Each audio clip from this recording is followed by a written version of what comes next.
Hey yo, what is up guys, it's your boy Twa here, and this will be a video of the cube run. Now in contrast to Tower of Infinity, cube runs is simply 4 people, about 20 floors. I'm not quite sure if that is a maximum or it is about the maximum of points that you need to get, but I'll get into that later. Now I made this a full run, meaning that I got the highest possible box. Reason why I actually got there, I got carried like shit. So I'll be showing you every ins and outs and see how far we can get from there. So let's start off. Is within cube runs, you will start off with a floor. Now these floor can contain all sorts of things, from small monsters, heavier monsters, to even bosses or special monsters like boxes that contain money.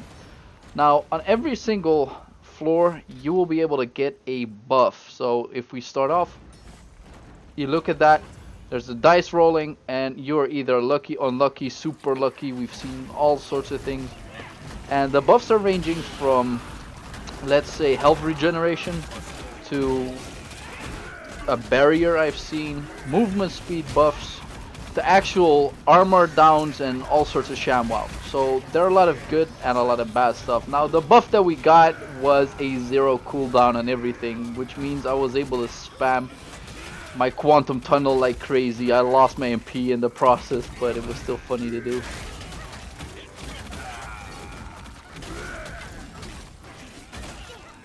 I was thinking about a team composition as well, and I think that a destroyer or a berserker would actually be good, so you can stun the higher bosses as well. But a bard at some point, only though they have 1 heal, they are probably necessary to get the highest rank, because simply you cannot use any potions here. One of the prequests. And I thought to myself, okay, well, what happens if I do die? This also happens within the video, one way or the other. I get exploded, I think. And I thought to myself, okay, if somebody else survives, do we actually get revived? And the answer is simple, it's yes, you get revived with just a little bit of HP. Also, a thing to note is whenever you reach a certain amount of points, you will be able to get a reward box. Now, you will either have to get out or you fail. If you fail, you don't get the box, which could be problematic. But the higher stages you get, the more monsters you kill, the more points you get, will indicate how good your box actually will be. Now, I got the highest box and we will be opening that on later as well. And there's some up and some downsides because I'm not quite sure what all the items do, but at least some of them are quite useful. A big addition to this is, just to spoil it a little bit, if you do Tower of Infinity, you get a certain item set. Very easy, very straightforward, and they are in a set effect. Now if you get one cube, they are slightly different. Are they better? Not quite sure. I don't have a full set, so cannot really compare them. But are they good? Yes. Now why is this beneficial? Well, for one reason and one reason only. If you're bad, you want to get carried, if you still want to get the items, well, you just do cube instead of Tower of Infinity. You just waste all of your daily tickets on cubes and get carried with a good team, which could be quite amazing. Because there are no real downsides as to taking some people's in the team, because frankly these monsters, they have a certain set amount of HP, or at least it seems like that. Can it be higher according to other gears?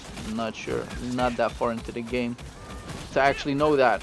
Oh yeah, and another noteworthy thing to mention is you have your ultimate, and your ultimate can only be cast 3 times during the whole run.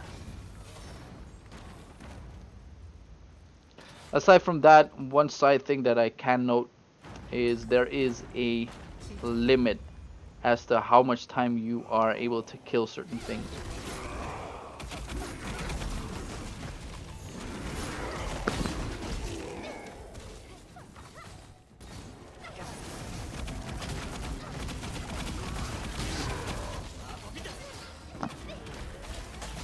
Now the build that I took on Arcana is kind of a mix as to crowd control and maximum damage. Going from the top left, which is my cube, which is the carpal tunnel. I took it in a way where it actually moves and it will CC the smaller monsters, which to me is a very useful skill. It allows me to get outside of the range of the monsters, and it kind of does a lot of damage onto the smaller monsters. Bigger monsters, unfortunately, not as much.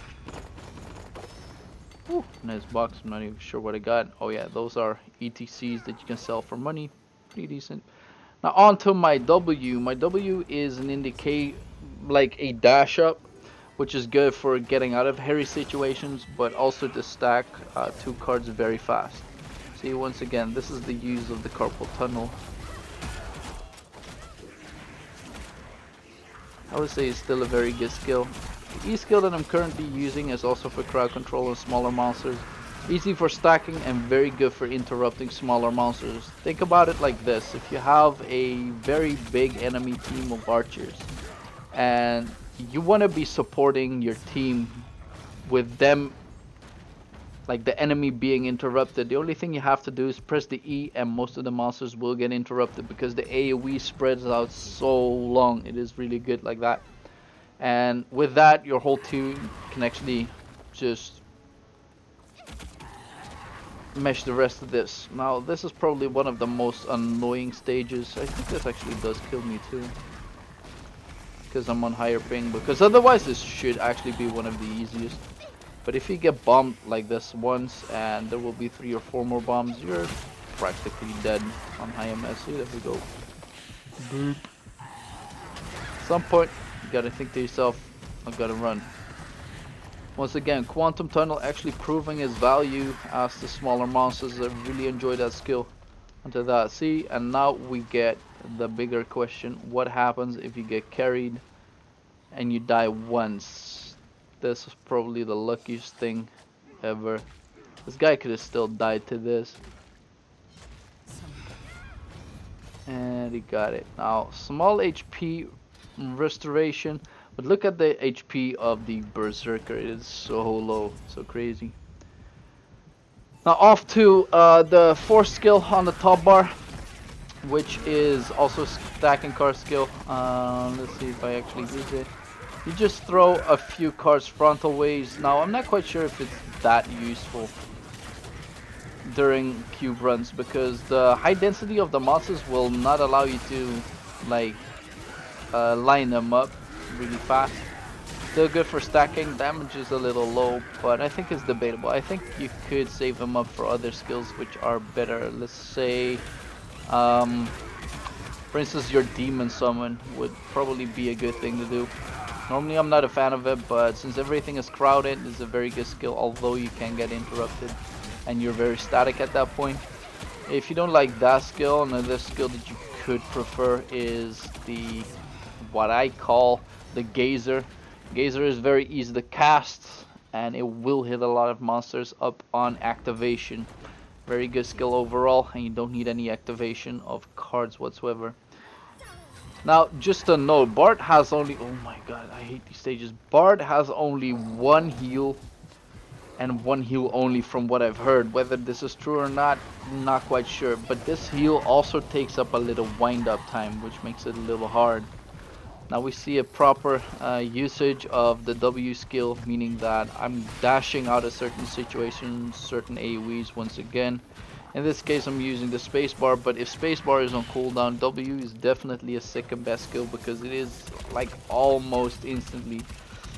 Now that comes to the 5th skill, which is the A button, which is a somersault. You can perform this one twice.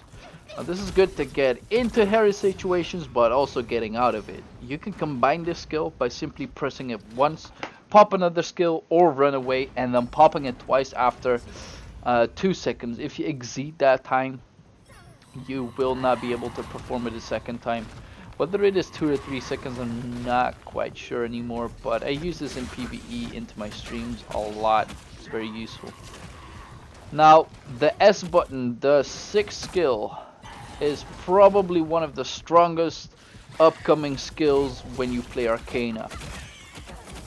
and also one of the fancier ones. So when you start off, it simply starts off as a rotation, and once you have the proper points and the proper setup, the more you rotate, the more and the higher damage it does. It is quite amazing. One of my favorite skills so far. If you pop it again, you will return to the point of origin. Let's see this first boss. I thought to myself, oh, this guy needs to die, but he's actually quite easy to kill. Once again, Bard is able to heal us quite a lot, and if you're also lucky, then you can get health regen from time to time. Very useful. Which comes up to one of the last skills, which is what I call the card swipe, the D button. Like that, double swiping. And basically what it does is it explodes the cards, pushes lower enemies away, and this also has a chance to like not knock down bosses, but it seems to fairly interrupt like some of them. I'm not quite sure how that actually works and what the limit for it is.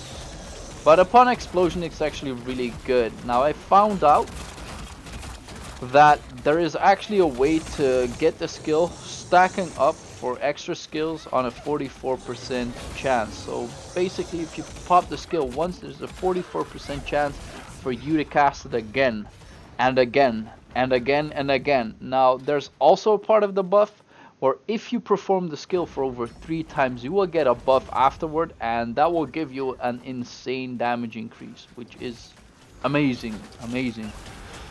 So that skill could be worth it, but I still need to test it out, because the main damage from the D skill comes from stacking cards, and you cannot switch them out accordingly, unfortunately. And for the final skill, which is the Thunderclap, the Smack, or something that the Viper came up with, which is the F button, and you make a big AoE depending on how you scale it. That AoE also explodes cards on the stacking. Let me see if I can see it.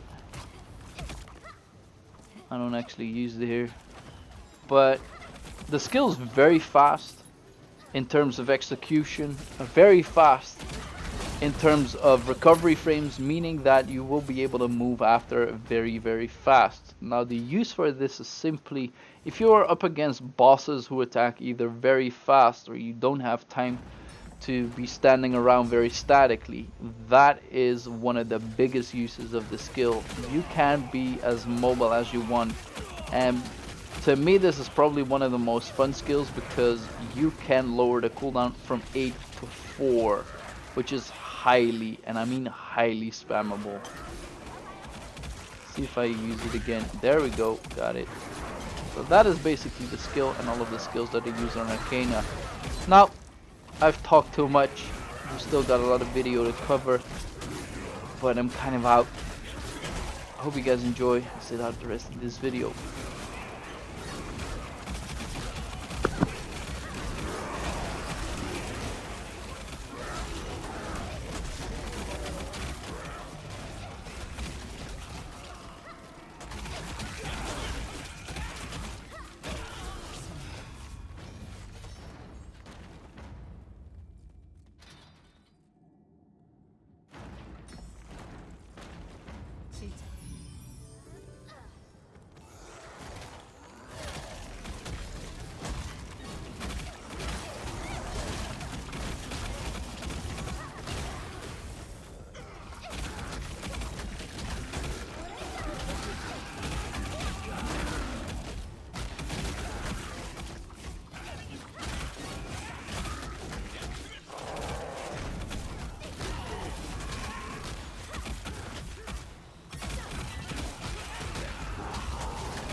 피난민들이 엄청나게 오고 있다더군.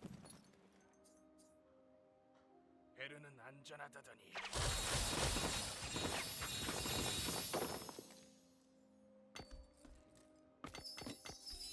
발란카르가 폐쇄되다니 큰일이야.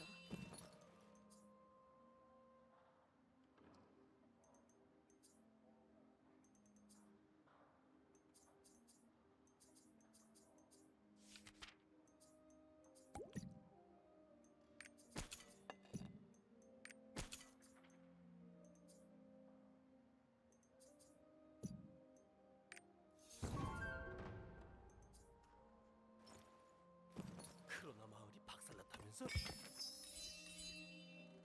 피난민들이 엄청나게 오고 있다더군.